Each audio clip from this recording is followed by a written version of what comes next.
चित्तरंजन दास यांच्यावर आणखी एक प्रश्न आहे. काय प्रश्न आहे? चित्तरंजन दास यांनी 1917 मध्ये केलेल्या 4 प्रसिद्ध भाषणांना एकत्र करून खालीलपैकी कोणतं पुस्तक प्रसिद्ध झालं? Indians of India, India for Indians, India and Indians, Indians for India. बघा ऑप्शन किती भारी दिले. म्हणजे अभ्यास केलाय, वाचलंय, पण ते परफेक्टच पाहिजे. इंडिया अधिक इंडियन्स आधी गेला, चालणार नाही. इंडिया फॉर इंडियन्स, भारतीयांसाठी भारत, असं ते पुस्तक लिहिलं होतं. काय होतं पुस्तक? काय सांगितलं होतं त्या पुस्तकामध्ये? जे चित्तरंजन दास आहेत ते काय करतायत या ठिकाणी? स्वराज्याचं तत्वज्ञान सांगतायत. बघा त्यांचा पक्ष आपल्याला आठवतो लगेच.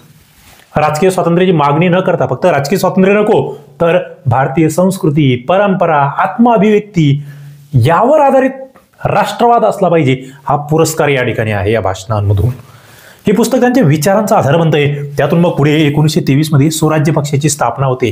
इंडिया फॉर इंडियन्स हे राष्ट्रवादी चळवळीतलं एक महत्वाचं वैचारिक असं दस्तऐवज या ठिकाणी मानलं जातं, हे माहीत असलं पाहिजे.